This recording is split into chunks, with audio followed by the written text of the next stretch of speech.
Hey, Danny, how you doing, man? Dicks. Sporting goods?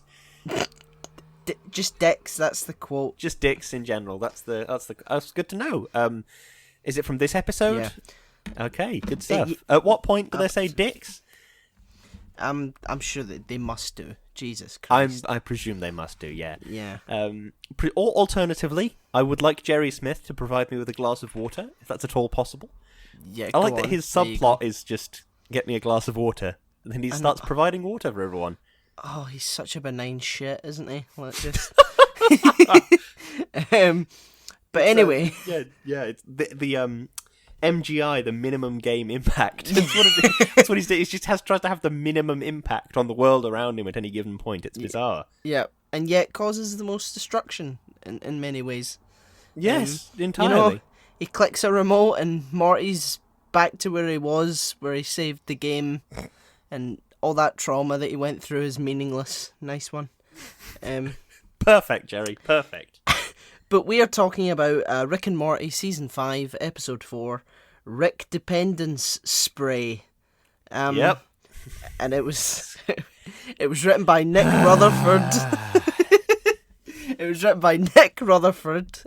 Great title, Nick. And it was directed by Erica Hayes and is starring Justin Roiland, Sarah Chalk, Spencer Grammer, Chris Parnell, and Keith David. So, do you have an opening statement? No, I don't. It's I don't know. It's hard to see the deeper meaning because obviously Rick and Morty has such a whole host of deeper meanings and intense secondary themes and stuff. But it's hard to see that when it's about sperm. Yeah. So I'm struggling a bit. Have you got an opening statement? I do actually. Oh, lovely. Dicks. No, I'm joking. No, one of the most unapologetic sex episodes, where hypermutated sperm. Sex episodes? Sex pistols. Flawless. We made that link work. Woo! Yep. Where hypermutated sperm is the enemy. It really makes you think about our relationship with sex and reproduction. I mean, it didn't, but I thought... No, I was going to say, no, does it? Yeah. Also, there are horse people, so there you go. Yes, horse people that like to eat humans. Yep. Which is a weird tie-in to the book I'm reading at the minute. That's just popped into my head. I'm reading like the 5th book in the Rivers of London series, and like my current theory is that there's like an invisible horse eating sheep. So anyway, well, have you got some CRQs about this current episode? Yeah, let's just leave that contextless. Yep, perfect. Do you want to hear the caption this week? I would love to, more than anything. No shame, brah. We all do it, brah. So well, there we go, eh? Yeah. Well, we don't all do it, so I don't know what. No, Danny is unsullied. Yeah, that Monty Python song? Every sperm is sacred. Yep, that's it. But, every time the urge comes over Danny, he sings that song and eats a whole raw potato to calm down. Yep, I'm completely celibate. So there you go. Yep. I love seeing the president. He's like one of my favourite side characters. Brilliant. Is he like a god emperor president? Because how long has he been president now? Yeah, it's kind of like really ridiculous. But yeah, I also like how they just make like the entire American government just unapologetically sexist. Like they just absolutely railroad it. Like it's that cliched sort of, he literally just takes credit for Summer's idea. Which is hit a bit too close to home there. I'm not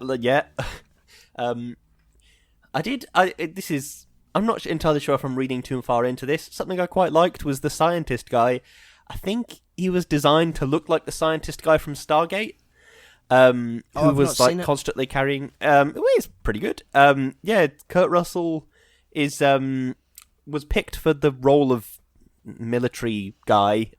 He's probably got a name that I don't remember. Yeah. But yeah, Kurt Russell was picked for that role because he had a 100% likability rate in a survey that the casting people did.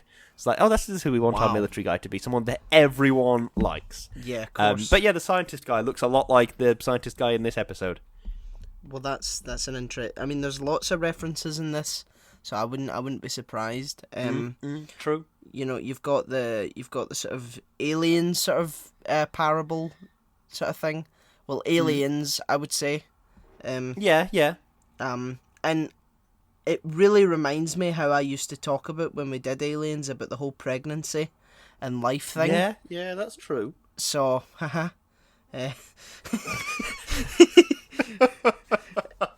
Yeah, that's what this entire podcast is us going, haha, over previous arguments that we've had with ourselves. Yeah, absolutely. How can the sperm float around? Because That's a good point, yeah. sperm can only float because it's in, fluids, you know? Yeah, they swim through a fluid medium, so...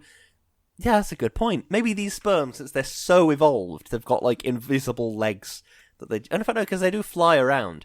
Maybe they're just very light? I honestly don't know. Like how birds' bones are hollow. Maybe these sperms are just like... Oh, no, they're not hollow, because, like, people jump up and down on their heads and stuff. Yeah, true. It's a good point. And why is their leader a riff on the Borg Queen? Because they're literally the opposite to the Borg. I don't... And why is only one of them sticky? Why is he just broke they don't from really...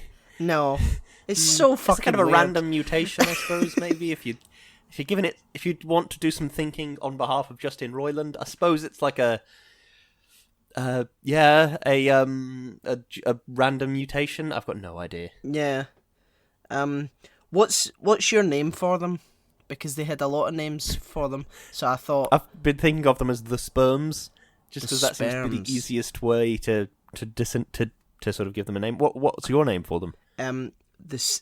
Get ready for this. This is amazing. Okay, I'm prepared. The semen morphs. That is pretty good. How long did it take you to come up with that? Jesus Christ, Lewis! If you don't like it, you don't have to fucking That was a genuine laugh. patronize me with a courtesy laugh. Know what I mean? I thought it was good. Darius in the chat, have you got one for them? I hope so, because if you don't, Yeah, because it's if gonna not, be this is really... going to be a lot of build up for nothing. So Come on, Darius, come up with one on the spot. I'll move to the next point, and if he drops one in, I'm out of notes. No, I don't. Right. I don't know about the chuds. Like, what? Yeah, it was just such a weird thing to throw in there. This was a very disjointed, confusing episode. I feel like I spent the entire time trying to pass some deeper meaning, and I just couldn't. There was no deeper meaning I could happen across. Yeah, I mean, I guess sometimes it just has to be about dicks, I guess. Well, there's always that. I think there's a lot of mileage in a good dick joke, but there were surprisingly few dick jokes in this episode. It was just... I mean, I don't know. What did you think of Blazon? Was that his name? Blazon. Was that the ninja guy? Oh yeah.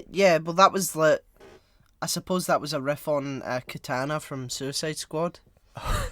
You know. Oh, the stupidest. Oh, I loved that. That was so brilliant. Yeah, Katana. Suicide Squad was brilliant because you had no idea what was going on for the entire movie. Like, a lady just comes onto the ship and what's his name? This is Katana. Her sword traps the souls of its victims. Yeah. I recommend not getting stabbed by her. I know. Just like. I'm sorry. What? Yep. Just invite a female person of colour on board. Explain their one function in the film that no one sees, and then never speak again. It's so weird. This is Blazon. He's wearing a thong. It's kind of a joke, but I don't really get it. This week's episode is more fresh in my mind. Darius asked for a name for these monsters. Deliver one, Darius. In comparison to the fact that they're sperm, I need one now. You've made this difficult. Sperm puns. Lewis! We'll do this, Danny. We're doing this. We've done our job. Our job is done. Oh no, we have to wait for Darius. Okay, yeah. We just have to wait for Darius. Darius, get Google that's open. A good point, Darius. Get Google open. Google sperm puns. Find one that you like. God, it's not hard, Darius. I'm having trouble finding a lot to think about in this episode because it was just so disjointed and confusing. The big truck full of spermicide that they were just like seemed to have no effect on the sperms whatsoever. Yeah, they were just kind of. I mean, there. They go to Vegas and they're like, oh, it makes sense, and all that. I guess because people have sex a lot in Vegas, and I guess that makes sense. And I love that their solution is just to make a giant egg. Yeah. And then it's also bizarre that Summer volunteered her egg, knowing that in theory this would create like a giant incest baby, which it did. Yeah, and there's a post-credit scene about just a riff on, 2001: A Space Odyssey, with this giant incest baby, which is really weird because they're going to make a giant baby anyway, so that's another problem that they would have to deal with after. Yeah. So, what happens then? Do they... Martians, since they came from Morty. Oh, okay. Oh, I like that. Like Martians. That's good. Thanks, Darius. Thanks, Darius. But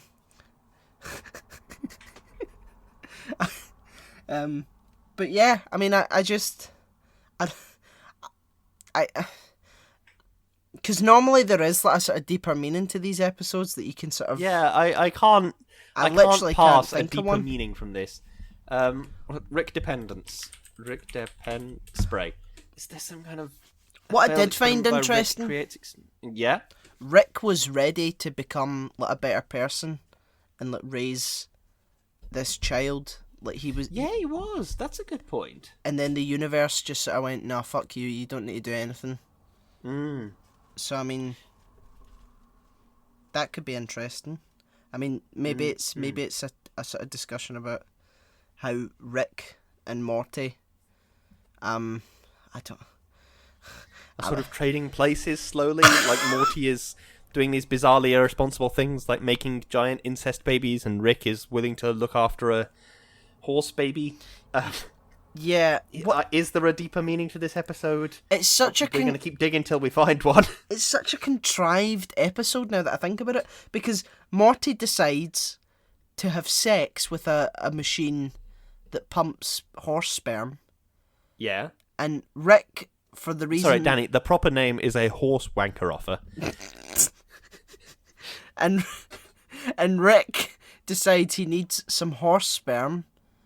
For something. And he's going to get it from What was he going to do with the horse sperm? What was the plan? I can't even remember. I can't actually... It must have something to do with the horse people?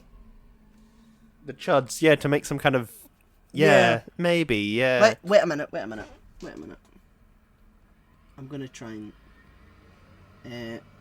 this is really freeform, this episode. It's a bit, yeah, because we don't know what we're fucking talking about.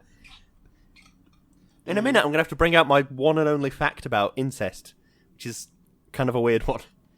Yeah, so I still don't know why. I still don't know why you... I mean, Okay, so Rick does he wants it for a stupid thing, and Morty is like, no, they're going to use them... Did they not change the sperm in the machine? Like, does it just lay there for like a night or so to curdle? Because I'm pretty sure... I mean, I know very little about anything, but I'm pretty sure for like IVF and stuff, they have to actually freeze the sperm when they're not doing stuff with it. So you'd think the same would go for horses. I genuinely have no idea. No, I don't either. Right, we're running thin here, Lewis. What's your weird fact about incest? Charles Darwin, right, he was one of the guys that sort of first was like, hey, maybe incest is like a thing that happens. Like if the genetic code is too similar, then you have a baby that's going to be ill. Because he looked at his tomato plants that he'd crossbred with each other, and he was like, oh yeah, my tomato plants are all fucked. And then he looked at his wife, who was also his sister, and his kids, who were incest babies. And he thought, it's like my tomatoes. And he kind of connected the dots. And, yeah. Wow. That's a boring fact, right? Not really. So I mean, he was He was perfectly okay with like fucking his sister until his gardening went wrong. Like, really? Apparently so, yeah. He didn't have any instinct that might have been the wrong course of action for him before he started using his tomato plants. I find that seemingly not. I find that very interesting. Please tell me more. That is really weird. Mm-hmm. That is incredibly strange. I mean, yeah. Incest is weird. I think that's the deeper meaning from this episode. Incest is fucking weird. Mm-hmm. You know what, Dan? I think I know the reason why we're both struggling so fucking much. It's really fucking hot. Yeah, it is very hot. Let's talk about that. It's really fucking hot, and I'm going to turn my fan on, and if it ruins the audio, quite frankly, I don't give a shit. Yeah, do you know what? They did an episode about fucking sperm, okay? And they're expecting us to get some shitty meaning from that. It's not happening. It's not happening. No, it's not happening. And Darius just said, is that the same Charles Darwin that came up with evolution? Yes, it is. It's the same Charles Darwin. Wow. Same guy, as you do, you know. Okay, now that my fan's on me, I can actually breathe. Wow. Yeah. You'll need to turn it off for the next podcast, though, because that's actually got some shit in it. Rather than... What is interesting that's just came to me in a blaze of glory. Okay. This is essentially the same plot as War of the Worlds. Is it? The aliens get a cold? Yeah, they get. How do they defeat Las Vegas? The Las Vegas sperms. I mean, in like the sort of sense, like an ex machina sort of comes out of like nowhere. Oh, okay, right. And just gets rid of them. Really, it isn't the same as War of the Worlds, but because Darius has named them Martians, I thought, oh, maybe it's like that. If they'd have made like big tripods, I guess it would have been like that. What they could make trebuchets, but no other form of artillery. But they could still make like a suit for their Borg Queen rip-off. That's a good point. Yeah, I love a good trebuchet though. They're the best. Yeah, they're the best siege weapon, much superior to a catapult. Just because the physics of a trebuchet is just so much better. What about a siege tower? No, stupid. Because you have to build a siege tower to be a different height every time. You have to get to the castle and be like, well, that looks like it's about 60 feet tall. Then you have to build a new tower every time to accommodate the size of the castle. But, like, a trebuchet, no, flat pack that shit. That's what, like, the Romans and stuff did. They flat packed, like, ballistae and stuff. So, yeah, flat pack a trebuchet and then fill it full of rocks that are on the ground whenever you get to your medieval battle, and then just chuck shit into the castle. It's great. It reminds me in Lord of the Rings where the orcs put in the heads of the soldiers and sent them across. Lovely. Yeah, we should do that. I was going to say Go on. We should definitely do Lord of the Rings at some point.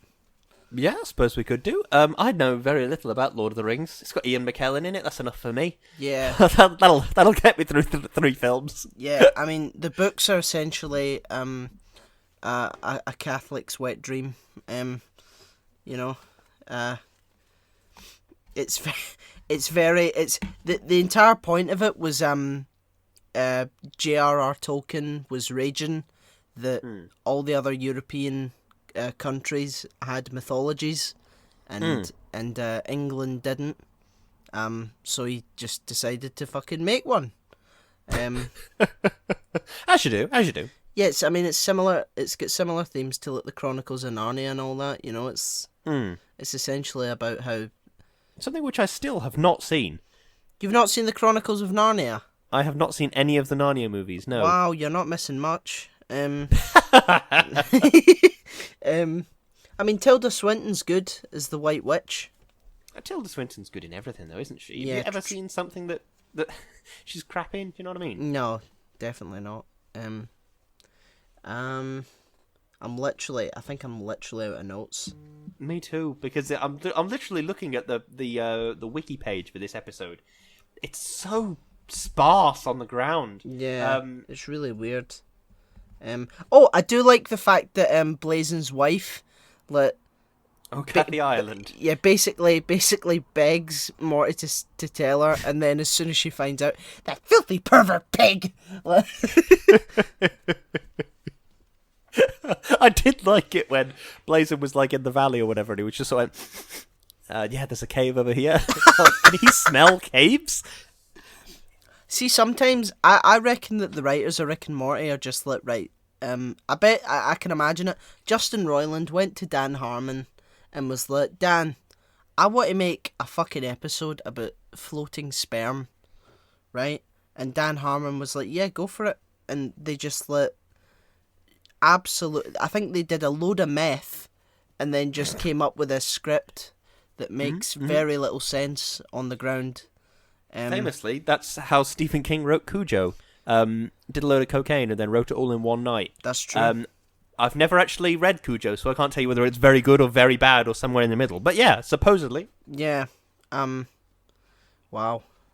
I mean, I like the film. I've seen the film Cujo. They trained the dog very well, and it looks pretty horrible with the rabies and all that. Lovely stuff. Yeah, but it's a pretty good film. But we're just spitballing here now. We are just desperately trying to fill time. Okay. What are the implications of the Chuds under civilization? A big army of horse people that are waging war against the United States or the world? Yeah, that's interesting. Like, I would have liked to seen an episode about that rather than sperms. Yeah, why didn't that happen? Why didn't we see like an ethical quandary about these horse people essentially trying to overthrow people with legs? Mm-hmm. You know, like, it's just really weird. Instead they decided to talk about sperm, floating sperm. What? Do you know what? I give up. I give up with this episode. Do we think that the giant incest baby will come back? I hope so, and we can get something interesting out of it instead of just destroying a space station. Yeah, I'm gonna say it. This was one of my least favourite episodes of Rick and Morty. Yeah, it's a rare miss. Yeah, it's like, yeah, we get it. You talk about dicks and sperm and that and sex, you know, but actually, you need to actually make a cohesive plot. Yeah, I give up. Do you have a closing statement? I give up as well. I do have a closing statement. A rare miss for Rick and Morty. I don't think I really like this episode very much. Yeah. Enjoyable to watch, but mine's is dicks. Yeah. Lovely. Nice. God, what a lackluster episode of the podcast. Lewis is just like, yeah, fuck it. I'm going to put my fan on. I don't care. You know, Danny's just like, I give up. It's shit. Move on. There's only so many times you can talk about floating sperm monsters. Yeah, I know. There's only so many things you can possibly say. Yeah, it's really weird. But, guys, we're sorry about the complete and utter ambivalence in this episode, and hopefully they do something a bit more exciting next time. Yes, and good. Yeah, and cohesive. But yes, the next one is of course called a Mortican Grickfeety. Are you joking? So that's exciting. No, a Mortican Grickfeety is the 5th episode. Right. I've got like a thumbnail here. Looks like some kind of insane saw trap. Rick is chained up, and what appears to be like a BDSM outfit, and appears to have a swordfish through him. Right. Okay. That's exciting. Yeah, very much so. More sex jokes. Woo! Woo! Woo! Should we do some shilling? Yeah, go on. Let's do some shilling. We all have Linktrees. Lewis's Linktree is linktr.ee/Lewis_Brindley. Mine's is /O'Hiram, and the podcast's is /Shouting into the Void. There you will find our socials, our Instagram, our YouTube. So go have a look, see what you like. We have a PayPal donate button, so anything you can spare, anything at all, would be greatly appreciated. We also have Patreon, and we want to take the opportunity, as we do every week, to thank our wonderful, wonderful patrons. Chloe. Thank you. Darius. Thank you. Peter. Thank you. Aditya.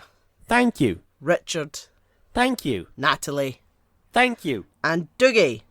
Thank you, one and all. You make the podcast possible, and you allow us to, phone it in a bit on episodes like this one, so thank you very much. Yes, thank you so much. And hopefully... We promise we'll be back to our regularly scheduled programming where we talk about ethical dilemmas posed by Rick and Morty, rather than just saying, well, this one was shit, and then talking shit for 25 minutes. Yeah, exactly. We also have merch on Teespring and Redbubble, so anything you can spare, anything at all. Wait, what? No! Lewis! I've been infected! Oh, no! The sperm has spread to my brain! We also have merch on Teespring and Redbubble. We sell tote bags, jumpers, mugs, all sorts of tacky shit. So get your ass over there and get something for your auntie, because she's been very lonely. And you won't go and see her anymore because all she does is talk about her bowel movements and makes you brisket. So, yeah. Yeah. And last but... And I've heard she's a big fan of the podcast, too. Yeah, well... beggars can't be choosers. And last but certainly not least, we are partnered with an amazing company called Number 12 Crochet Avenue. And Lewis is going to say some wonderful things about them, all of which are true. Indeed I am. Number 12 Crochet Avenue is a wonderful company run by my wonderful wife in which she crochets, and she's very, very good at it. If you would like to spice up your Instagram feed with some incredibly aesthetically pleasing content, then go to @Number 12 Crochet Avenue on Instagram, and you can check out what she's up to over there. Thank you very much. Yes. Lewis, I've got the best way to end this video. Oh, brilliant. Go on. Yeah, so remember last year when we did Rick and Morty, we would do that scream thing every... Yeah. Let's just do that. And that'll save us from a... Oh, perfect, yes. Yeah, right. There's sperm in this episode! Oh, shit! So much Dicks! sperm everywhere! Dicks everywhere! Lewis has got his fan on! We're so shit! It's really hard! Oh my god, where's my fan on?